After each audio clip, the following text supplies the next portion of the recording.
All right, everybody. We've got two very special guests here today, and they are here to sell us on something today. So it'll be Krista and I playing the role of potential buyers, and Anita and Kelly Krpata, our special guest, will be doing the selling today. So without further ado, guys, do you want to give us a quick down and dirty on what you're selling? Yes. Okay. Well, thank you both for inviting us here today. We are so excited to get into this with you. And here's our big idea: wellness doesn't have to be complicated. That is very enticing. I want to buy it, but I feel like I need a little bit more. What about you, Bry? I feel like I'm pretty similar. I've my heart wants to buy that. My brain isn't 100% sure that it's accurate yet. Okay, so give it to us. Lay it on us. All right. All right. Well, here's the truth. Wellness, this industry is a $7 trillion industry, and they got there by making you feel that wellness is incredibly complicated. And particularly in the nutritional space, I bet if I go to your cupboards and open it up, I'm going to find pills. I'm going to find an entire cupboard dedicated to things that the wellness industry told you is, the obscure ingredient that you've been missing all your life, or the new protocol or the new trend or the secret innovation that just was discovered that's going to solve all the problems that you've had this whole time. And you've had them because we didn't know that this thing existed yet. And, the truth is, I understand why people are searching, because our lives today, modern life, leaves no room for slowing down, rest, recovery. I mean, these are not words that any of us experience on a regular basis. And the reality is, most of us are overstimulated, mentally exhausted. We're sleeping badly. We're struggling with focus. I mean, the list goes on. And what's become fascinating to us is how normalized all of those feelings have become. We all just kind of accept it as, oh, well, maybe this is what it's like to be an adult, or to be in our decade of life, or, maybe this is just how life is. And we just have to accept it. So we accept it, and then we get influenced by, thank you, Instagram, or a celebrity, or an athlete that you love, and whatever influences you. And we start accumulating solutions, right? Based on every symptom. And basically, we were like, let's just take a step back, because Krista and Brian, even if you agree with our idea or if you disagree with our idea, I think that there's two things that we can all agree on, which is our parents and grandparents did not need all these extras, right? And for most of us, at one point in our lives, our bodies functioned without all these extra things either. I mean, Kelly and I were joking about it, but when did we learn about probiotics? It was like maybe like 6 months ago. Yeah, I had no idea. Like, what it was this word that suddenly, we need, an extra thing to regulate our gut system. Like, what happened? And, essentially that's our core question, which led us to a very simple conclusion, which is life got complicated. Your body didn't. And our bodies function as one interconnected system that depends on basic foundational nutrition. And the problem is we're not getting enough of it. And we can go into all that detail later. Even if you are the healthiest eater, trust me, we're not getting enough basic nutrition. And the consequence of that is that it has a profound impact on our brain. And our brain is a huge problem for all of us, because it controls and regulates the rest of the body and leads to all these other symptoms if it's not nourished and functioning, at its optimal level. So we asked ourselves, basically, what if instead of first going to all the new traditions or trends or additional solutions, we just took a step back and said, what if we just started with the basics that our bodies are missing, and we deliver them in a way that actually is doable for all of us to do on a daily basis. So simple, foundational, effective. What if that's all you need to be well? So that's a super compelling story. I do agree with so many of the things that you just said there, Anita. And one of the things I think about often is my grandparents' generation. You're exactly right. They didn't have 100 supplements.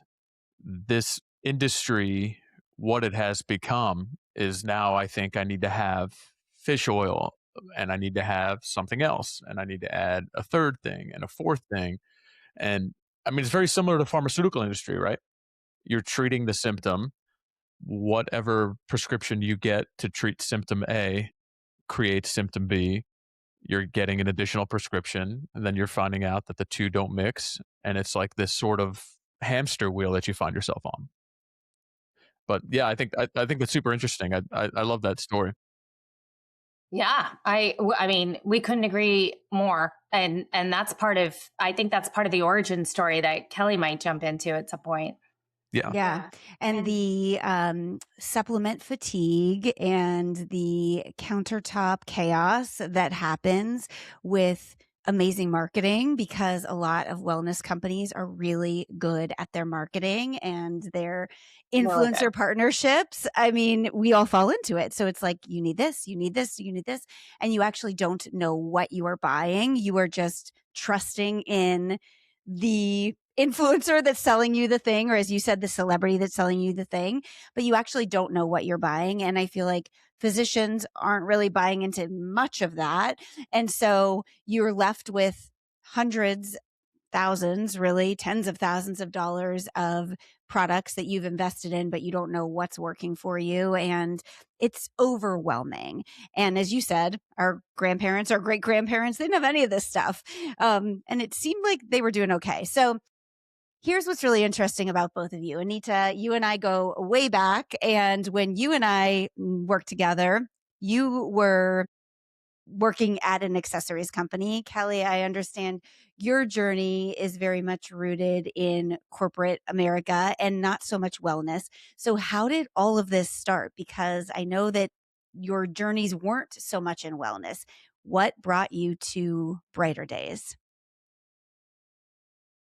Well, I mean, I think there's a lot of different reasons behind that. One of them is, I think, is just what Anita was talking about. We were burned out by corporate America, and we were looking for something new. And at the same time, we were looking for a way to treat that burnout. I think one of the things that helped us along the way is that we've built businesses in the past.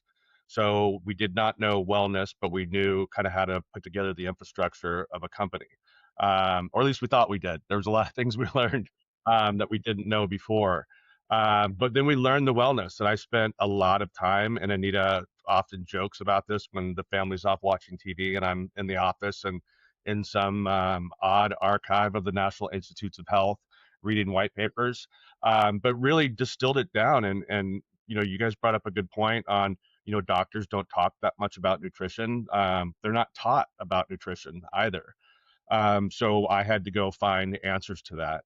And that's kind of when I stumbled upon the whole idea of nutritional psychiatry and the idea of what you eat, and the nutrients you consume, what effect it has, not only on your body, but on your brain as well. And then we also brought in some specialists as well after that. We have an amazing scientist that's been in the space for a very long time, was able to take what I had kind of proposed and then make it into an actual product. Because when I tried to make it into a product, it was awful. I I can see you down there with your like Breaking Bad suit on with all your stuff in your garage mixing in potions and chemical compounds. That's right. It never got that far, but it was a lot of like breaking up other supplements that we had bought and mixing and matching that way.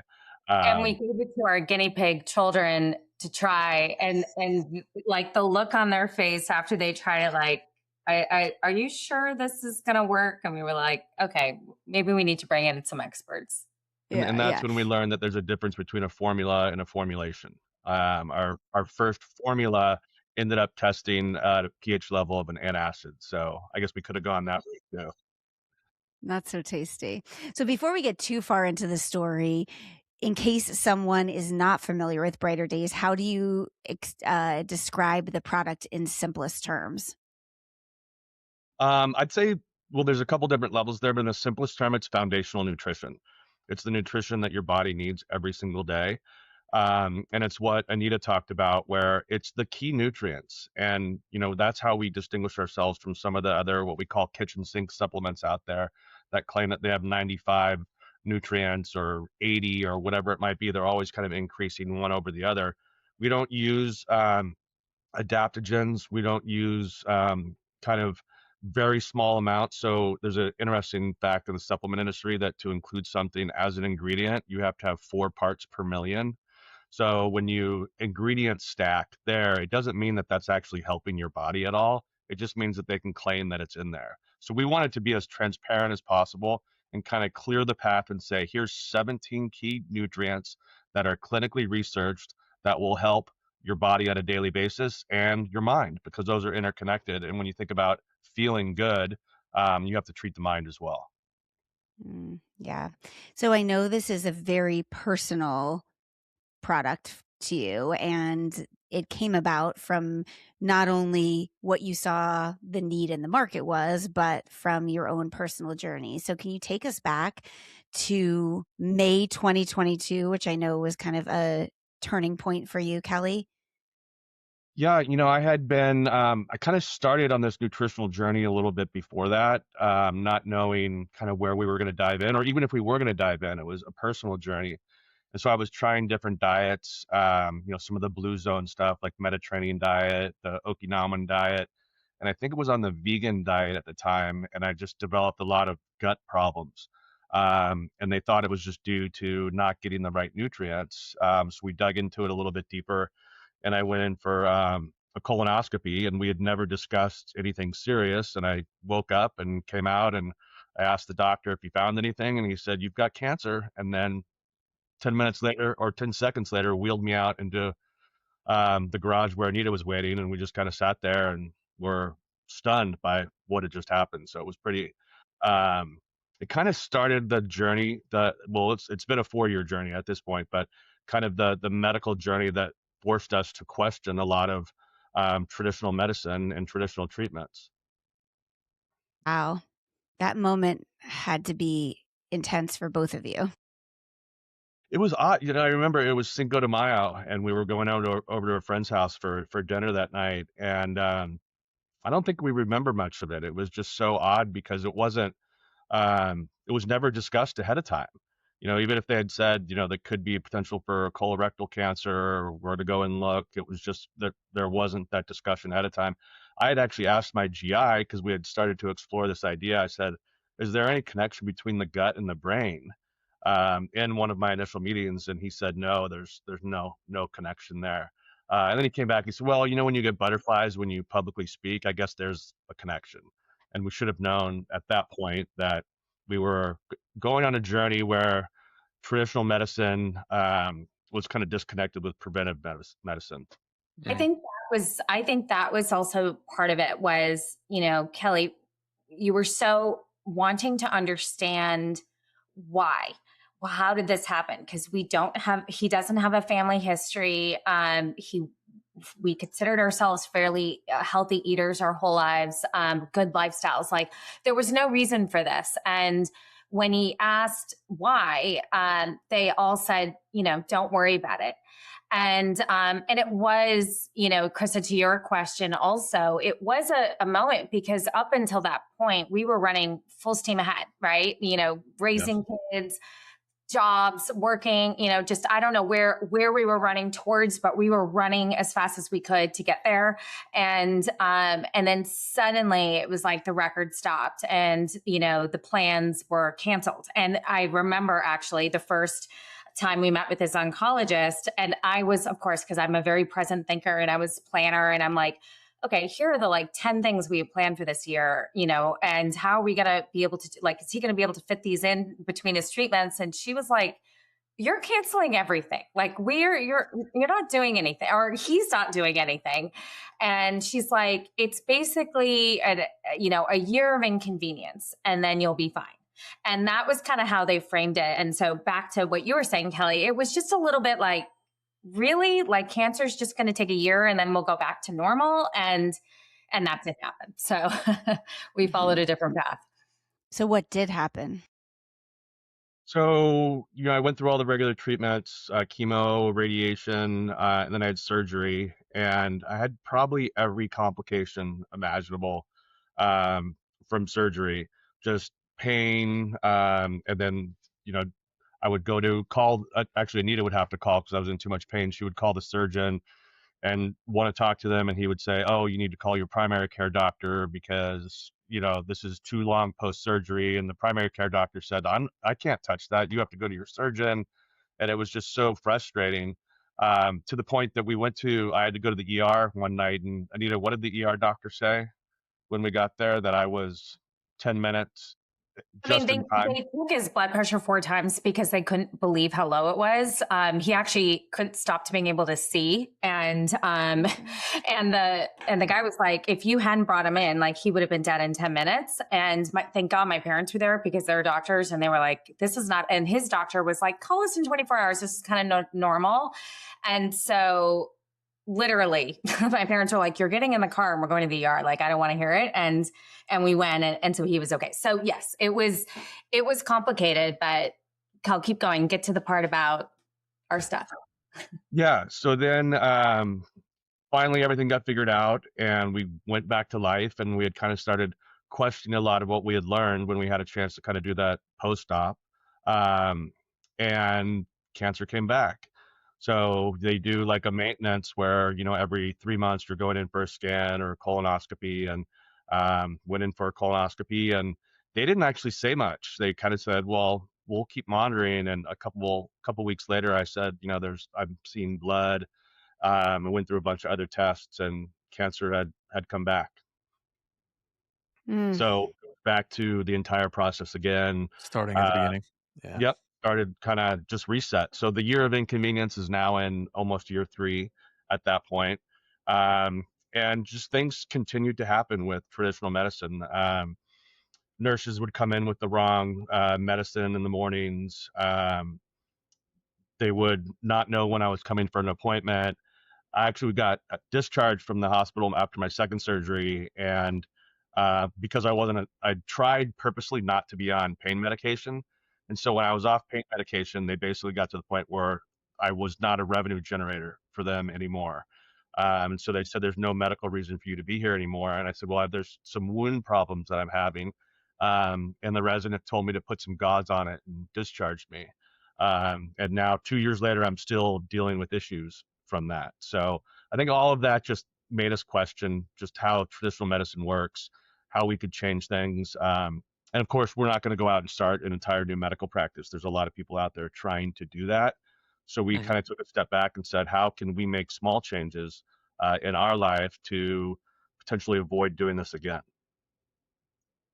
Yeah, I think, and so thank you for sharing that, because I can imagine that every time you do that, there's a little bit of reliving it, and it's not great for you. And Anita, I'm sure for you, I can't imagine what that's like from a perspective of having seen your husband or wife go through something like that. So I appreciate you sharing that.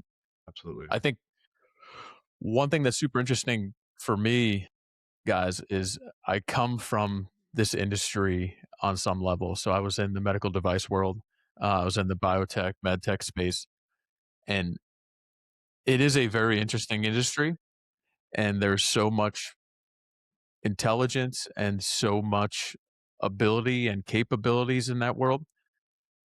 But there are limitations to Western medicine, right? And I do think we oftentimes fall into that trap where you're treating thing A and then moving on to thing B, and you as a patient get passed around between multiple specialties.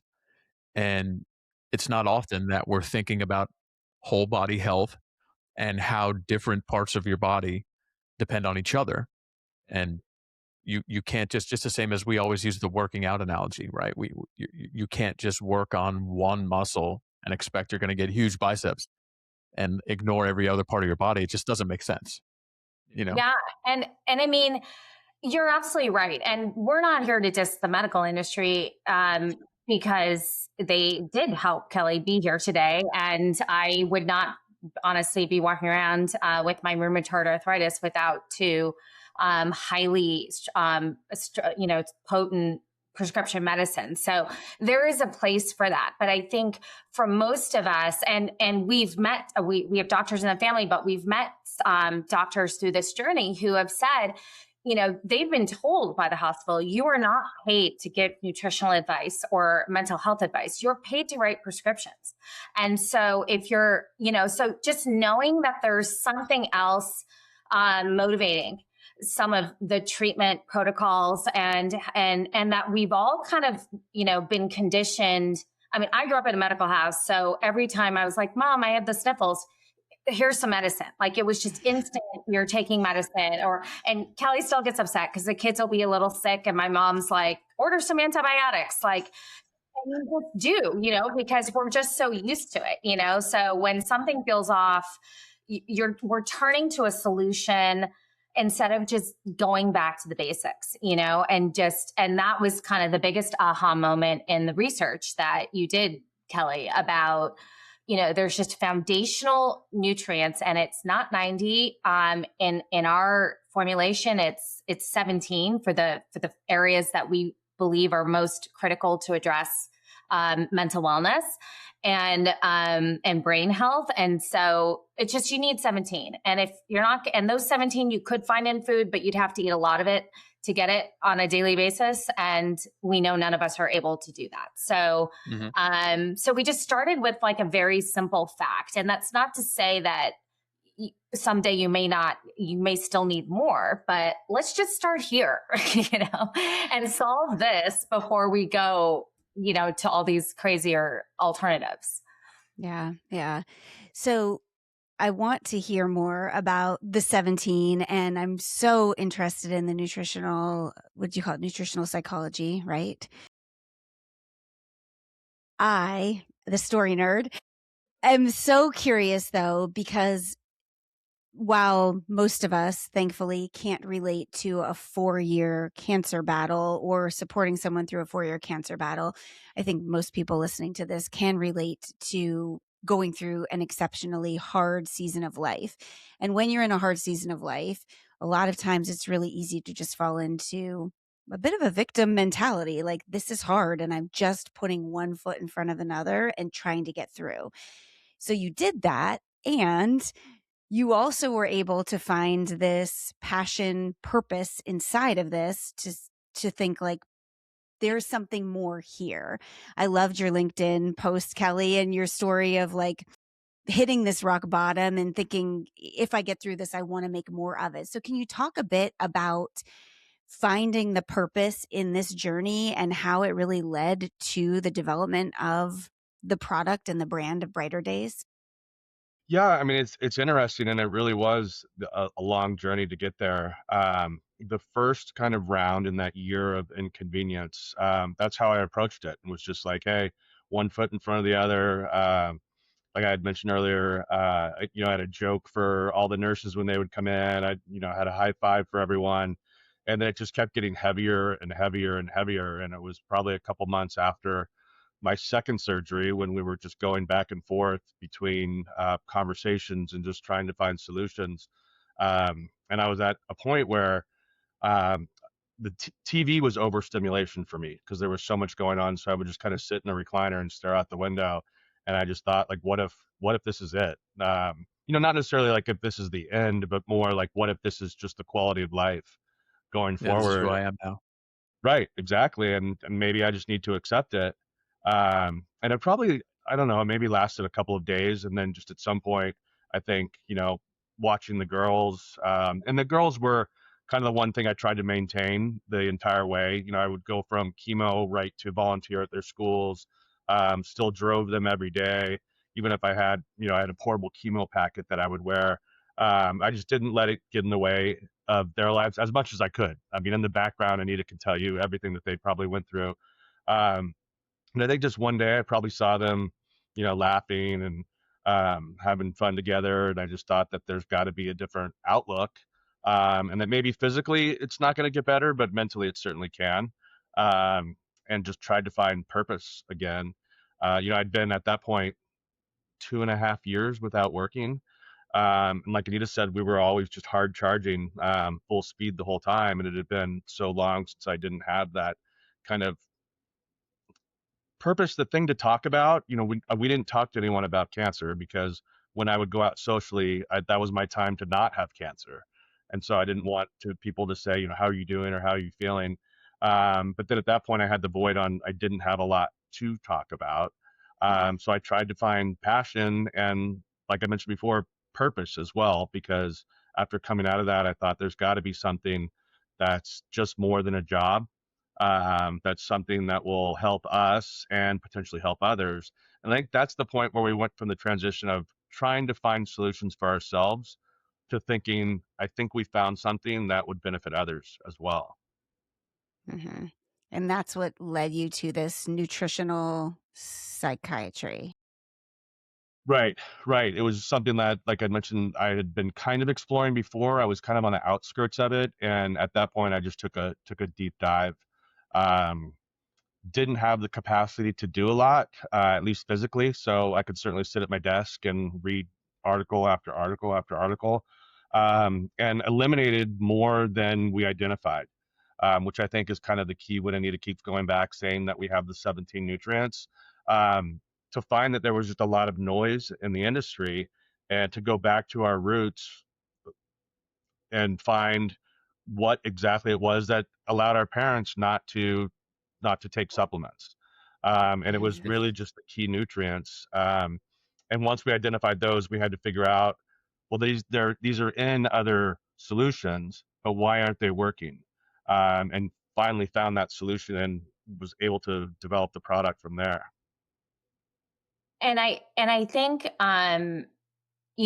Krista, during that time also, we were seeing, and I can tell my part of the story if we want, but we were seeing other people going through the same thing. I mean, it was just sort of a weird phenomenon. And it is probably like that new car story, like when you start thinking about a new car and then suddenly you see the car everywhere, like maybe that's what was happening, but it was like an odd number of people that were just taking up like pivoting, like things were moving to a different act. Like act one was ending and act two was about to start, and people were kind of in the middle. Like they didn't really know what they were doing, but it was my sister, it was Kelly's best friend, it was a number of friends on the coast who had these 20-year careers in the corporate world, and they just kind of reached a point where they just couldn't do it anymore, and they stopped. And for some it was physical, and for some it was purpose. It was just, what am I doing, and what am I giving up to do something that I don't even know what I'm doing, and just needing to hit the reset button, was something that we just started to realize we're not alone here. Like people, I mean, yes, not everyone has cancer, but people have stuff going on, and they're having a hard time handling it. And like they're just searching for something easier, better, doable, than what we're doing today. Mm-hmm. And you mentioned you have rheumatoid arthritis, and I'm sure that played into this as well. Can you talk a bit about that? Yeah. Also, like, we were talking about, so when this whole thing was happening with Kelly, I was struggling too. And I think as women, we kind of, we do kind of just accept struggle and disappointment and pain. And there's actually this like comedian that I follow on Instagram, and she makes this joke about how men could never go through childbirth. And no offense to the men here, because they're very strong. But how they could never go through the pain of childbirth because they were not made to experience pain the way that women were, and she goes on to joke about how we began inflicting pain on ourselves voluntarily, like at age 12, with shaving our legs and plucking and, all in the name of beauty, like waxing and lasering. I mean, like coming up with the most torturous forms of ways to make ourselves beautiful. And it was all just preparation for, the Super Bowl of pain, which was childbirth. And, and it's like, true, kind of, all jokes aside, like we did grow up that way, and we did just probably at like a more instinctive level, just compartmentalize and push forward. When there's a problem, you were just not there. I mean, yes, once in a while with your girlfriend, like you might have a moment of vulnerability, but when you're truly in it, you are just, you're not thinking about that. When the hard stuff happens, you're just plowing forward. And for me at that time, I think, especially as a mom, there was no way those kids were not going to be my top priority. And to get them through this, I just did not want, and especially because they were kind of in those formative years of 8th grade and 10th grade. And I could not imagine their entire high school career being just altered because they had to watch their dad go through this painful process. And so my personal health was dead last. I mean, I don't even think it was on the list.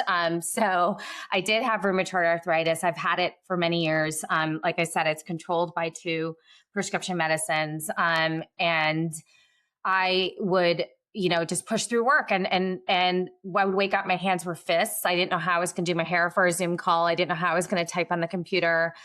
They didn't open up.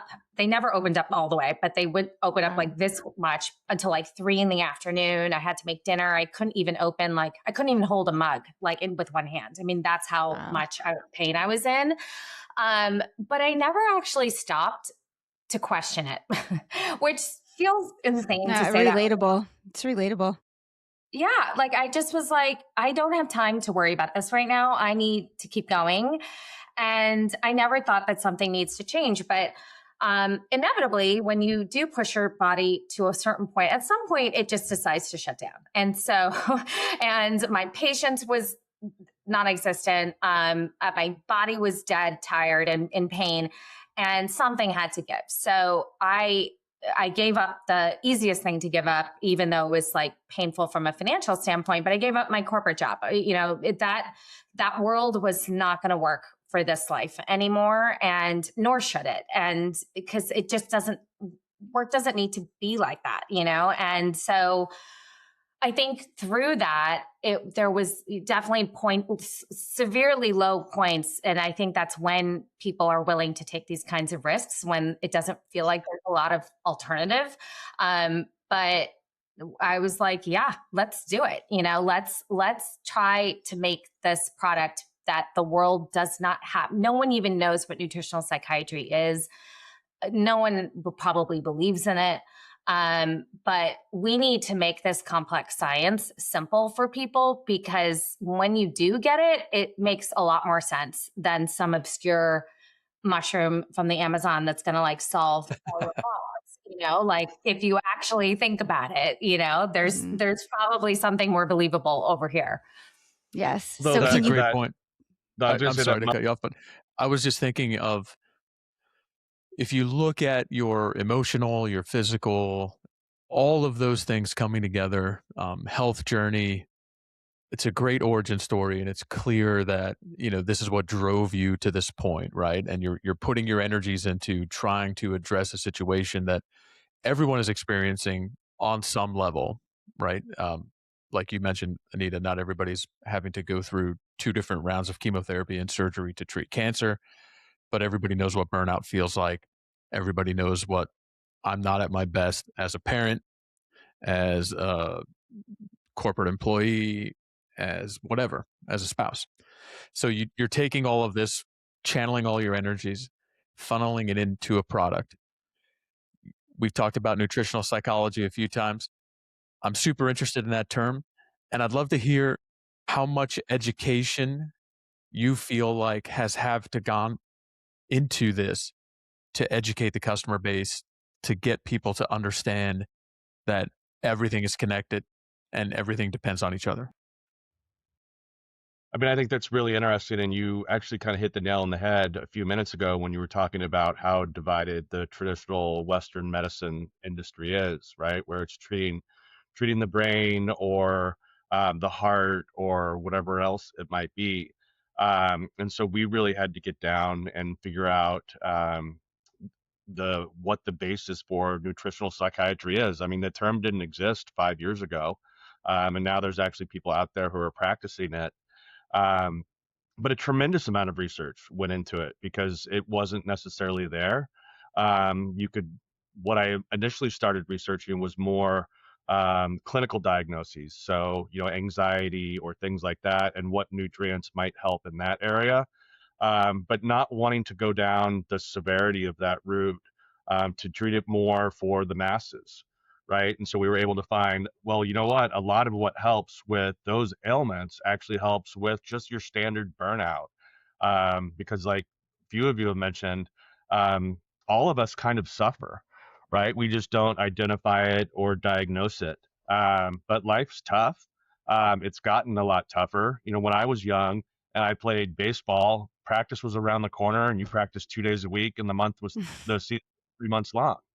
Right now, with travel baseball and summer camps and everything possible, just life got really complicated too. But our diets didn't keep up with that. So of course, with that imbalance, it's going to come with some different feelings.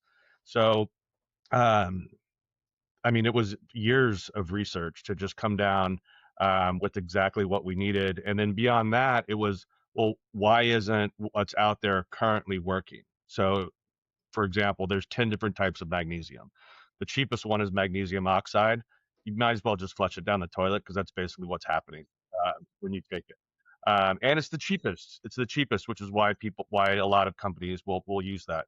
We use magnesium glycinate, which is more specific to mental wellness, and it's also easier on the gut. A lot of people take magnesium, and they have to wait, hours before they can eat.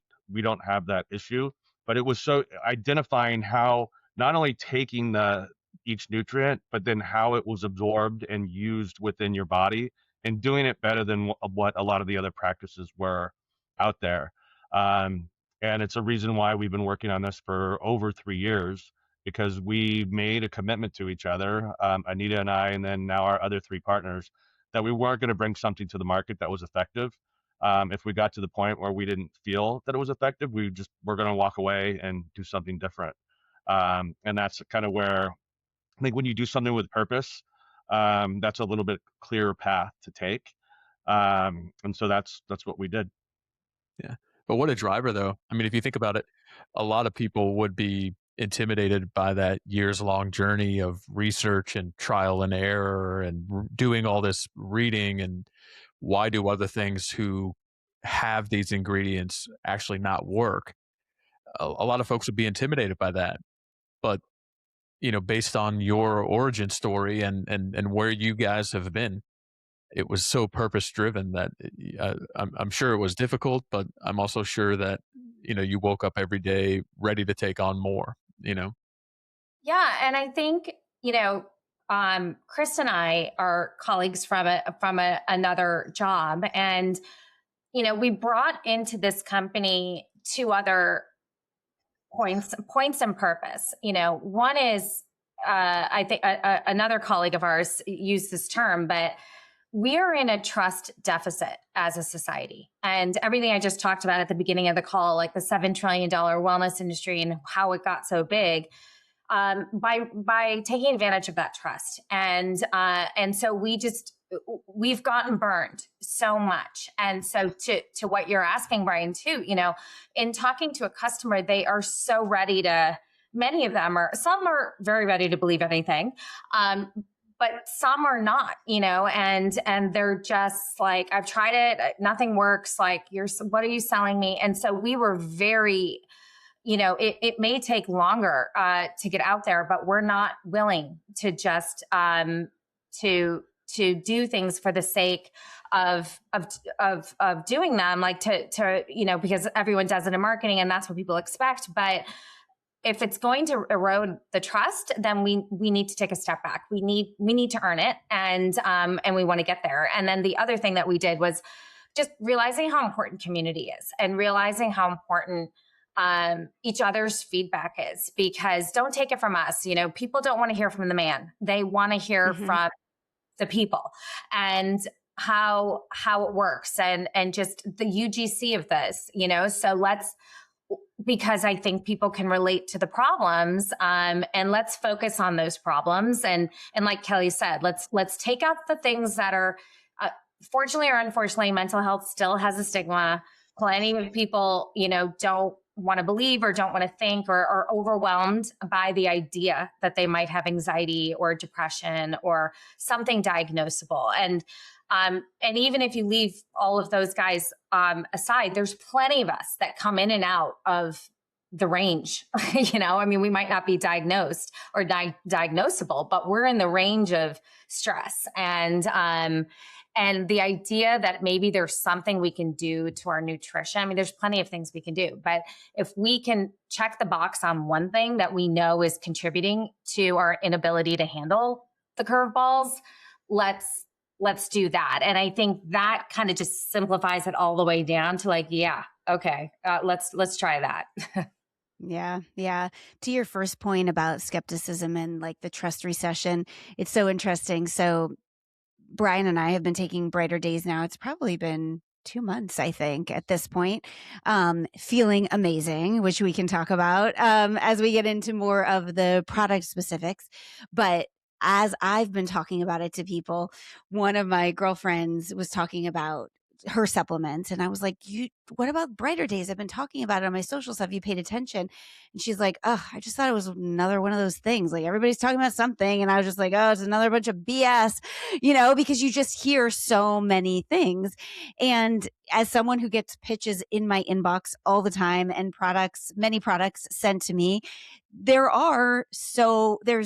overwhelm when it comes to products, is specifically in the wellness industry.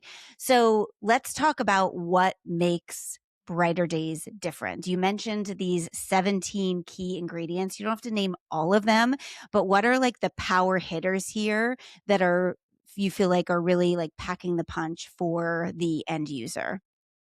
Well, everyone will always talk about all your B vitamins and magnesium when it comes to mental well-being or sleep or stress, and we certainly include all of those. And like I mentioned before, we include them at the highest form. We use omega-3. It's based with flaxseed as opposed to fish oil, so we can keep it vegetarian. Um, and that gets overlooked a lot because for a couple of reasons. One, it's expensive. So when you're putting together a supplement, you're talking to your finance guy, and he's line iteming you and telling you what you need to make cheaper and cheaper. And there's a taste to it too. So when you put it into the product, you either have to just deal with the taste or you have to use um, flavoring to overcome it. And by the way, flavoring and sweetener are expensive. So a lot of people avoid that, but omega-3s are one of the biggest things missing in our diet. And one of the things that we learned along the way is it's not necessarily that we're not getting the amount of omega-3s that we used to. It's the fact that you need to keep omega-3s and omega-6s balanced. The problem is when you're using things like vegetable oil or a lot of the ultra processed foods, it's higher in omega-6. So the deficit has just increased. So that's why people will take fish oil. So that's something that we put in at the start that we said is super important. Iron is certainly important that a lot of other supplements do not include. And then the biggest thing is what Anita talked about before. We call them the 3 Rs: the right ingredients, the right ratios, and the right interactions. So there are nutrients that compete with each other for absorption. So if you take them together, they're not going to be as effective as if you took them alone or you spaced them out. There's also nutrients that are buddies. Iron and vitamin C work better together. And so 1 + 1 doesn't equal 2, it can equal 3. And so we researched all of that. And then the right ratios. If you overpower one, it'll get in the way of the effectiveness of another. I was taking a B complex at one point that I had just bought at the pharmacy, and I looked at the back of it, and it had 222,000% of your recommended daily allowance. And it was just like, what happened to 100%? So, we brought the ratios down. I think that's so funny, Kelly, because I grew up in a house where if my dad was building something and he needed a 2-inch screw, then that just meant a 3-inch screw is better. And so my whole life was based on that concept of, well, if 100% is good, 220,000% must be amazing. And then I had someone tell me a while ago, like your body can't process any of that. You're just expelling it. So Yeah. having an additional 219,000% doesn't make a difference in the world, you know? And I fall into that too. Like if I go to the grocery store because our shower's backed up and I see liquid plumber and I see Yep. liquid plumber maximum strength, it's like, Extra well, why strength. why wouldn't I?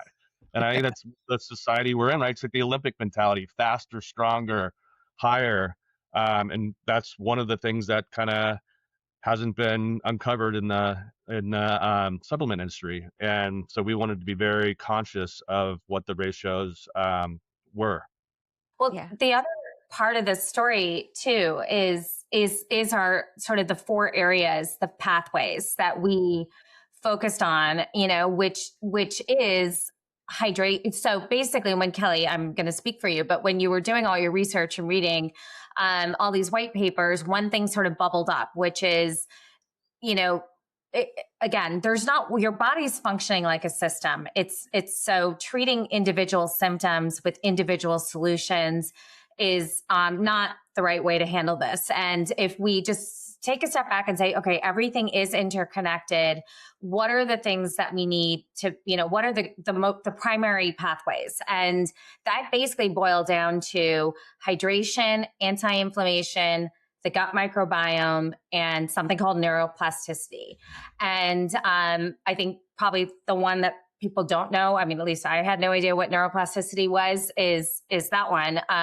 But that one is about your brain's ability to adapt and change and handle. And Kelly always says, you know, the old adage, you can't teach a dog new tricks, is actually false. And if any one of us have parents or grandparents going through dementia, and you're doing research, you kind of are learning this too, that there are things you can do when you start to have cognitive decline, even if you're 80, even if you're 90, to help reverse that or abate some of those symptoms. And that's because your brain can constantly change, but it needs the nutrition to be able to do that.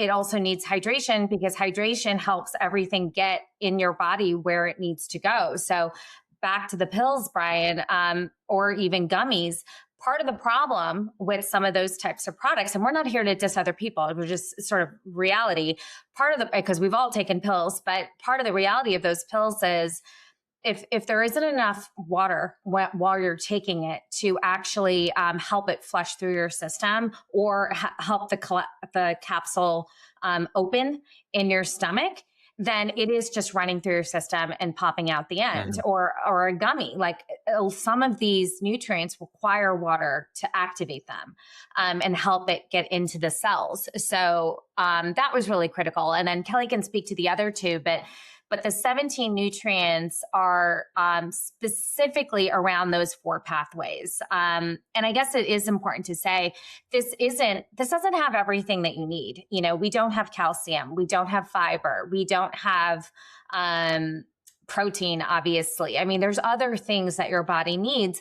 But as Kelly said, he asked the question, is it going to impede in these 17 getting into your system? Because you do need these for these four pathways. And so if it's just additive for marketing, if it's additive because people like it, you know, that's not enough to get into the formula. Yeah, because to your point, you could have added that to the ingredient list, right? You could have added calcium in some way, shape, or form, but if it's not going to be absorbed in the most efficient way, and it's not going to complement something else that already is in there, then it's just to put on a label somewhere to try to get somebody to buy it off the shelf at their local, you know, CVS, right? That's right. And a lot of what we chose to not include were ones that we just believe are better consumed through whole foods. So when we focused on the gut microbiome, we didn't include probiotics. We included on nutrients that would make a healthier gut environment. Because the reality is, even if you're taking probiotics and you're putting them into an unhealthy gut, they're not going to be effective. So if you have a healthy gut and you're eating yogurt or kimchi or something like that, then it's going to operate in a whole different way. It's like I always talk about, if you put you know, if your team's not good enough, so you go get the best free agent out there, that doesn't mean your team's all of a sudden going to be great because you didn't address all the other issues that are there. They're still not in a great environment. And that's kind of how we looked at the gut. Yeah. You know, I think objections that people might be having as they're thinking through this and listening to this. I think we've covered quite a few of them in our conversation. One thing that as I've talked to people about Brighter Days, a lot of people have said, well, I'm already taking a multivitamin, or I have all of my supplements, and I don't see what this will do different for me than what I'm already getting. So what is the quick answer you have for someone that might be thinking that right now? I would Yeah. say it's designed differently, and it's designed to help your body as a system. I mean, we touched on that a couple of times. And I would also say just try it. I mean, you guys talked about how you feel after you take it. That was the biggest thing for us. Was I never have felt anything from taking a supplement, right? Like I take my multivitamin because the doctor says I should, or my mom put it with my breakfast when I was younger. But I didn't walk away and later in the day think, wow, I feel so much different than what I took yesterday. And that's been one of the really fun things. We had a perception test early on, and we heard things like, I've had migraines for the past few years and I stopped having migraines, or I didn't know I was anxious until I took Brighter Days and then I stopped taking it and kind of that anxiety creeped back. And it's we don't claim any of those benefits, but it's just interesting to see how people's bodies react to getting the nutrients that it's been deficient for so long. So when another one of our colleagues, Carrie, posted yesterday about her sleep number and how she hasn't had that high quality of sleep in a long time, and it could be other factors. Your kids are home for the summer, your serotonin's higher because there's more people in the house. But at some point too, you kind of have to look at, well, could it have the effect of this new supplement that I'm taking? And we don't claim it's going to work that way for everyone, but from a lot of customers, we're hearing that it has had positive effects. I think that's right. I think to me, I think it's two things. One is, I mean, and I'm not a hard seller, but if you're enjoying taking Sell it hard, do it. then yeah, go for it. And if you're enjoying spending all that money on, all these different items, then we're not here to tell you to change your habits. If that is working for you, but for the rest of us, it's really hard to do consistently. And this is one drink once a day. And you're done and you feel like you've checked the box. But to me, I think the biggest stake of it is physiologically, and it is hard to explain, but we are all in a reactive cycle. We're in this symptom chasing, spikes and valleys or temporary fixes that might near term help us, but long term might have effects. Like I have a friend who takes Tylenol PM every night to sleep. And because that's the only thing, I mean, she's desperate and that's the only thing that helps her fall asleep and stay asleep. But she's taking all these other things that inevitably it's going to catch up later, but everyone's just kind of borrowing from the future, to get through today. And if you just want to get out of that cycle and start going back to the foundation and saying, let's treat the baseline. Let's get our foundation back up to the way we were when we were 20 years ago, 10 years ago, or when we were kids, like whenever that time was that you woke up in the morning and had enough energy to get through the day, and you didn't need, to supplement with coffee or a glass of wine or whatever. And that's why, but again, it's definitely something to try. And if you don't like it, we'll give you your money back. I mean, we're not here to take things from you, Yeah, I will say from an actual user, the ease, the simplicity is by far the biggest selling point for me outside of understanding. Now I have such a better understanding of the science and what's actually happening. But just if you had to line up all my pills versus I can chug this thing back, I'm going to pick the one thing I can chug back. That was such a selling point for me, and it does taste good. It has this really nice like melon fruit taste. Brian and I usually make mine in the glass bottle, shake it up, take it, then wash it out. Brian takes his, but I rinse it out. I do rinse it out.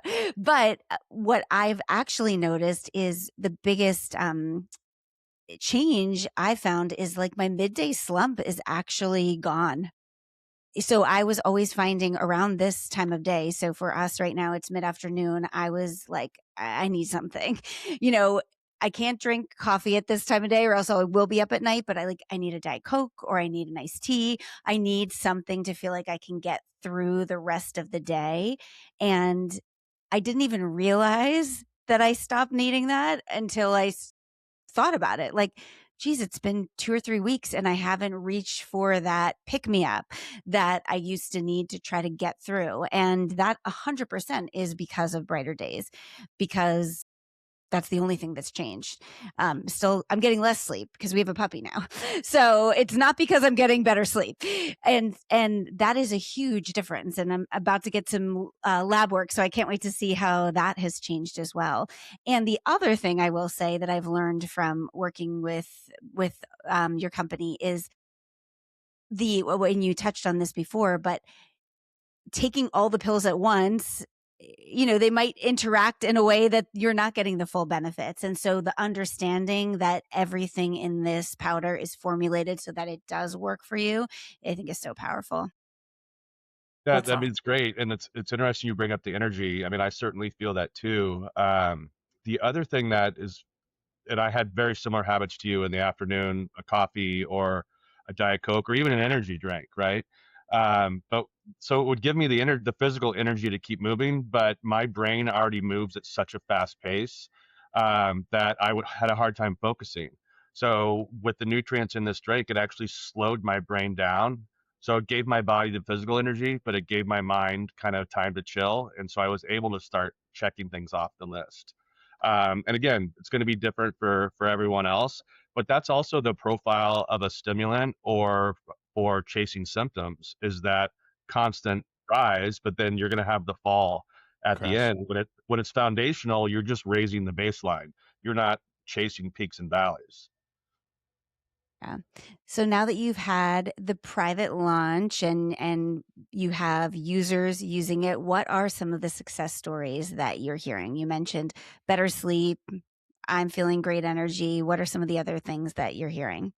Yeah, I mean, it's been great. So the thing that we love, I think the thing I love the most is the family aspect. So people, husbands are taking it, which a lot of men and Brian, I'd be interested to hear from you, but a lot of men don't take a lot of supplements unless unless it's like creatine for working out or, it's usually related to working out if they're taking stuff.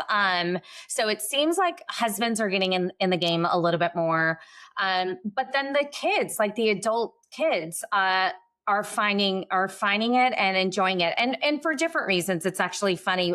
Another thing we don't publish, but part of recovery is like hangover recovery. So it does help you like the next morning if you have like a late night or if you're drinking a lot of alcohol and you're dehydrated. Taking this the next morning has like a really profound effect. So a lot of these kids, college kids, have been taking it the next morning. Or our daughter will take it before she goes out because she knows she's probably not going to eat that well. And she just wants to prep herself, for a night out in college. So it's kind of cute, but it's working for them in a different way. And then our parents are taking it and noticing, big change. And I do think the older you get, the more your nutrition depletion is having an effect on your body. And so they seem to feel it a lot more dramatically. And certainly compared to the teenagers not the teenagers, but the adults, like 20-year-olds that have, pretty healthy bodies. So their feeling is only when they have a night out that they're actually feeling anything. But the grandparents are feeling it. So I think the fact that everyone is kind of finding how it works for them in their different life stages has been wonderful and I guess a little surprising. And then I think, like you said, I mean, energy's been huge. I think every single person speaks to energy, and which I don't think we ever realized, right, Kel? I mean, I didn't expect energy to be the top feature. No, I mean that's not the symptom that we chased at the beginning. But it all makes sense. Like if your body's getting the nutrients it needs to clear out dead cells, to get neurotransmitters producing more, and to get your neurons communicating better, if you have better gut health. I mean, if you think about all of that, then you should have more energy, right? Your body's Mhm. just running at a higher level than it normally would. So yeah, I mean, did we think about it? No, but is it surprising? No, either. Yeah. And that was I would say that for me, that's the big thing, not as sort of a wrinkle of energy would be recovery. Um, and I just felt like, Kelly, you just mentioned it, right? Like, was that the goal? But no. Does it logically have an impact? Yes, right? Um, the thought process behind this of, identifying these 17 nutrients and then, that those 4 pillars that you're going to base the product on, and taking something super complex and simplifying it into 1 scoop and 1 drink every morning. Me being at that stage of life where I'm really interested in being more proactive versus reactive, Right. and wanting to stay as active as I can with our 11-year-old, go to baseball practice and not be feeling it for 2 days afterwards. Uh, that has been to me the best thing. I feel like, I'll have that soreness, I'll have that hard workout, but I find myself being able to bounce back from that much, much quicker than I was previously. That's That's awesome. incredible. And that's one of the things that we love, just hearing the feedback, because it's all part of wellness, right? I mean, recovery, sleep, energy, the ability to focus. It's all part of wellness and feeling well. And it's one of the things that we've also always talked about, where everyone talks about physical fitness and what you need to do each day, but no one ever talks about mental fitness. I mean, we should be doing something every day, whether it's taking the nutrients we need, or it's, doing a puzzle, or, anything that kind of challenges you. But we've never had focus on that. So it's great to hear all of that feedback. Absolutely. Yeah. Well, this was amazing, you guys. So, why don't you tell everybody how they can keep up with Brighter Days and try it out? Yes. Well, okay. Well, first of all, thanks to everyone for. I mean, if you're listening and you're still on, we love you. And so we have it's BRYTRDays.com. Our name is spelled BRYTR. Right. Thank you, Kel. Days.com. And we're also on Instagram. And of course, you can reach out to Krista because Krista Yes. can hook you up. So that's probably the best route to go to learn Yeah, more we'll put and investigate. Yeah, we'll put everything in the show notes so you can get yourself a bag. But as Anita and Kelly both mentioned, you do have a customer satisfaction guarantee. So it's like no risk to try it out. And definitely reach out to me because I am a proud ambassador, a board advisory member, but a proud ambassador of the brand because I believe so strongly in it and have been taking it and just really excited about the growth of the company and the product. It's really incredible. And it's been awesome to hear even more about the story. I feel like I've learned so much about it over the past few months, but today in this conversation learned even more. Awesome. Well, it was such a pleasure to be on this call with you guys and so fun catching up with you. I wish we lived closer so we could have done this in person. It would have been even better. I know. All right. So Brian, wellness doesn't have to be complicated. Do you buy it? Yeah, I'm in. I buy it. Like, open up my checkbook, take my money, buy it. I'm in. Yes. Well, the bag is upstairs. We've been opening up the bag and scooping it in. We Yeah. kind of acted a little bit in the beginning. We bought it from the beginning. So Well, that's awesome. But no, We love that. We love that you guys have been in it since the beginning, that you guys are vocal supporters of it, and for having us on here to chat more. It's been great. yeah, and thank you for sharing your story. I really appreciate that. I think that's helpful to understand where you all came from and how you got to this point and how it drives you to this brighter days solution. It was just a great way to sort of understand the origin of everything and all the work that's gone into it. Congratulations, of course, to you guys as well. Thank Appreciate it you. so much. That's awesome. yes. All right, everybody. Thanks for listening. And we will be back next week.